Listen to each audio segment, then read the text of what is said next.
1924 අගෝස්තු 20 වෙනි දින ලංකාවේ අපේම මිනිහෙක් බිහි වෙනවා. ඔහු ඉතාමත් පර්යේෂණ කරන්න ගොඩක් ආස මිනිසෙක්. එක දවසක් අහම්බෙන් දකිනවා පැරෂූටයක්. ඒ පැරෂූටය යන විදිය යවන විදිය අත්හදා බලන්න ඔහුට ගොඩක් වැදගත් වුණා. ඔහු ඒ පර්යේෂණ කරන්න පටන් ගත්තා. ඔහු ගෙදර කුඩය ටිකක් අරගෙන දෙවනි තට්ටුවට ගිහිල්ලා කුඩ ඉහළගෙන පැන්නා. ඒ අත්හදා බැලීම කරන්න ඔහුගේ තාත්තා ඔහුට දඩුවම් කරා. ඒ ක්‍රියාකාරකම් වලින් වළක්වන්න තාත්තා කටයුතු කරා. නමුත් ඒ තාත්තට පුළුවන් ගියා වුණේ ඔහුගේ දක්ෂතාවය වලලන්න. ඒ නිසා ඔහු හැමදාම දිනෙන් දින අපේ රටේ මිනිස්සු වෙනුවෙන් දේවල් කරන්න ඕන මිනිස්සෙක් විදියට ඔහු උත්සාහ කරා මගේ රටේ මිනිස්සුන්ට මම මොනවා හරි දෙයක් කරන්න ඕනි කියලා.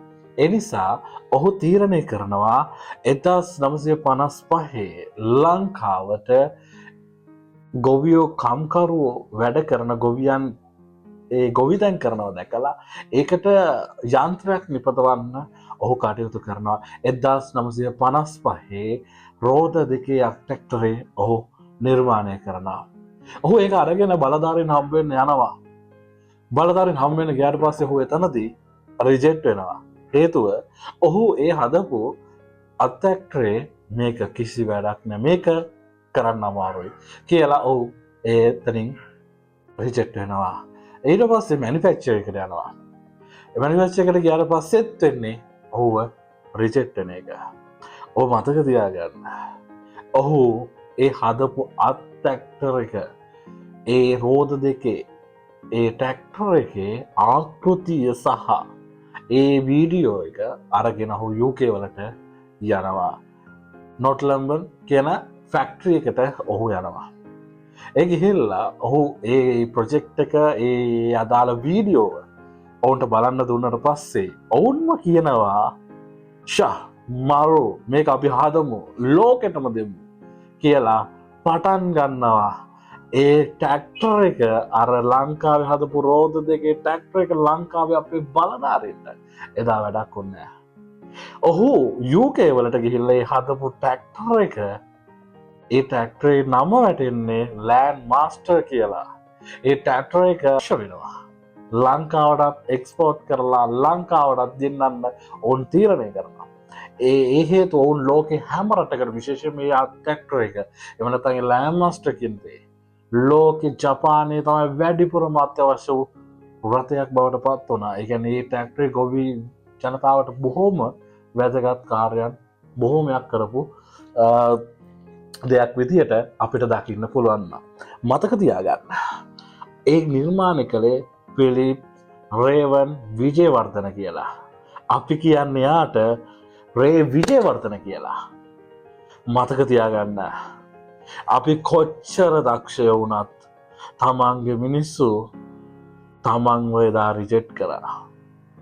ඒ මිනිස්සු තමන්ගේ රිජෙක්ට් කරනකොට හොඳට මතක තියාගන්න පිට අය රිජෙක්ට් කරනවට වඩා ලොකුවට දැනෙනවා තමන්ගේ මිනිස්සු තමන්ව රිජෙක්ට් කරන්න ගන්න දවසට.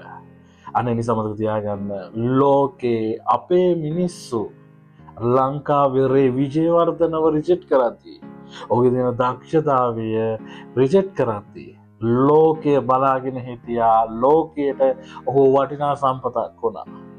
ලෝකයම ඔහු වැළඳගත්තා. අපේ මිනිහා අපේ මිනිස්සයා ලෝකෙටම ලෑන්ඩ් මාස්ටර් කියලා ට්‍රැක්ටර් එක හදන්න ගත්තා. ජපානයට ජර්මනියට ගොවිතැන් කරන හැම රටකටම පහ කන්ට්‍රීස් වලට ගොඩක් මේ ට්‍රැක්ටර් එක ගොඩක් වැදගත් වුණා. මම කියන්නේ ඒකයි. ලෝකේ අපේ මිනිස්සුම අපි රිජෙක්ට් කරද්දී දැනෙන වේදනාව තවත් කියන දෙයක් නෑ. මතක තියාගන්න. මේ රේ විජේවර්ධනලා තව දහස් ගාණක් එක එක දක්ෂයෝ ටිකක් අපිට හම්බ වෙවි. මේ ලක්කම්මට ගොඩක් අය ඉන්නවා. මේකට ගොඩක් ආදරේ. මේ රටට ගොඩක් ආදරේ කරන මිනිස්සු. ඒ නිසා මතක තියාගන්න. මේ හැමදේම කියන්නේ ජීවිතේට දෙයක් ගන්න. ඒ නිසා මතක ඇතුව අපි තීරණය කරන්න ඕන රේ විජේවර්ධන ගත්ත තීරණය ලංකාවේ අපිව රිජෙක්ට් කරද්දී අපේම මිනිස්සු අපිව ප්‍රතික්ෂේප කරද්දී ලෝකෙ අපි වැළඳ ගන්න ඕන වෙලාවක ලෑස්ති. ඒ නිසා ඔබත් සූදානම් වෙන්න. කොතන කොච්චර රිජෙක්ට් වීම සිද්ධ වුණත් හෙට දවසේ ලෝකේ උඹ දිනනවා පුතේ කියන එක. ඒ වගේ තවත් ලක්කම්මට තවත් එවැනි පුත්තු බිහි වේවා කියලා ප්‍රාර්ථනා කරන උඹත් මේ රටේ එවැනි රත්තරන් පුතෙක් වෙන්න ඔබටත් මම ප්‍රාර්ථනා කරනවා. දක්ෂයෙක් වියන් ලෝකෙ දිනන්න පුළුවන්.